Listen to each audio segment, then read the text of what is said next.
One evening, as Lisa and Jonathan were having dinner, Chidi served them. She had taken extra care with her appearance, wearing a dress her mother had insisted on, a dress that subtly accentuated her developing curves. As she leaned in to place a dish on the table, she made sure to brush her arm lightly against Jonathan's. Jonathan barely noticed, his attention solely focused on Lisa as she recounted the day's events at her latest business venture. But Clara, who was observing from the doorway, saw the slight blush that crept up Chidi's neck, and a triumphant glint sparked in her eyes. The encounters became more frequent, more deliberate. Chidi would linger in Jonathan's study, pretending to dust while he worked. She would offer him extra help with tasks around the house, her movements carefully calculated to draw his gaze. Lisa, trusting both her husband and her maid, saw nothing amiss. She often complimented Chidi on her diligence and was pleased that she could provide a good life for someone from her village. This unwavering trust was like a shield, protecting her from the venomous plot unfolding in her own home. Clara grew bolder, her confidence soaring with each perceived success. She started making demands on Chidi, pushing her to be more assertive, more seductive.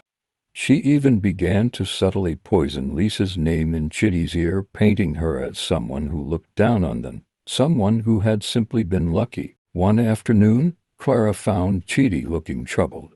"What is it, my child?" she asked, her voice laced with false concern. Chidi hesitated. "Mama, I don't know if this is right. Madam Lisa has been so good to me." Clara's face hardened. "Good to you, she has what should be ours. Don't be a fool, Chidi. This is our chance to escape this life of servitude.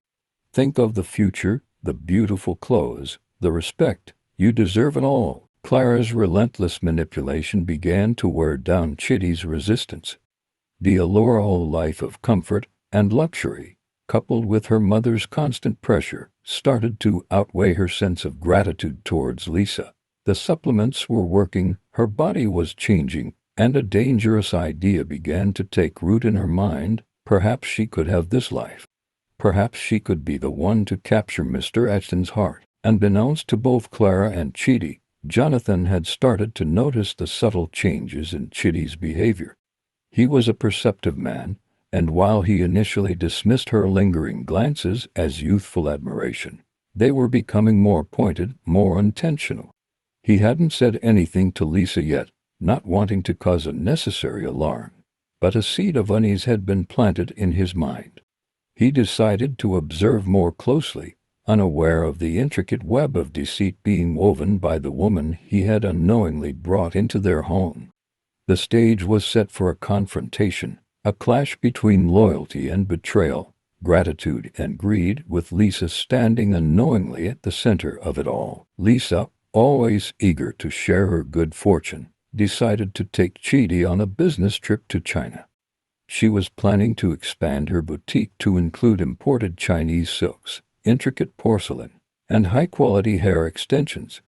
Lisa saw this as an opportunity to not only grow her business, but also to expose Chidi to a different culture and allow her to buy things for herself and her family. Before they left, Lisa generously gave Chidi $10,000. "Buy yourself something nice, Chidi," Lisa said with a warm smile. "And make sure you get something for your mother too." Chidi's eyes widened at the sight of the money. She thanked Lisa profusely, her mind already racing with possibilities. While in China, Lisa was busy with her business dealings, but she made sure Chidi had ample free time to explore the bustling markets. True to her word, Chidi bought a new smartphone for herself and a cheaper one for her mother. She also indulged in expensive perfumes and makeup items she had only dreamed of before. However, a significant portion of the money was spent on a collection of alluring clothes, designed to showcase her burgeoning figure. She also sought out and purchased the latest Chinese herbal medicine rumored to enhance the hips and buttocks, hoping to further amplify her physical appeal. The trip back to Nigeria was filled with excitement for Lisa, who was eager to implement her new business plans. Chidi, too, was excited, but her anticipation was laced with a nervous energy as she prepared to put her plan into action. Back in Lagos, life settled back into its routine. One evening, Chidi volunteered to prepare dinner for Lisa and Jonathan. Lisa, tired from her travels, readily agreed. As she worked in the kitchen, Chidi carefully measured out sleeping pills and added them to Lisa's juice and a portion of the specially prepared rice.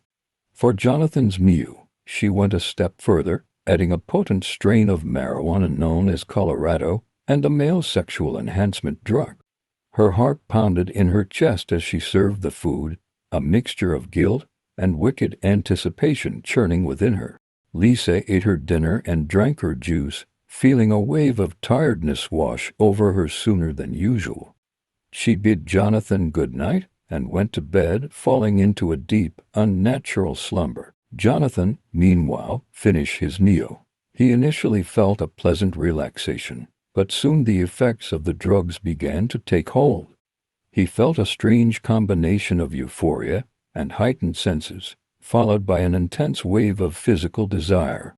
He tried to focus on his work, but his thoughts kept drifting. Chidi, who had been waiting for the drugs to take full effect, had changed into a stunning piece of lingerie she had bought in China. She knew this was a risky move, a betrayal of the woman who had shown her nothing but kindness, but her mother's words and the intoxicating promise of a better life had clouded her judgment. She found Jonathan in his study, looking dazed and disoriented. He tried to focus on her, but the effects of the drugs made it difficult to concentrate. Chidi, emboldened by the situation, moved closer to him, her body language deliberately seductive. Jonathan, his willpower weakened by the drugs and his senses heightened, found himself drawn to her undeniable physical presence. Despite a nagging feeling of wrongness, he succumbed to the intoxicating combination of the drugs and Chidi's carefully orchestrated allure.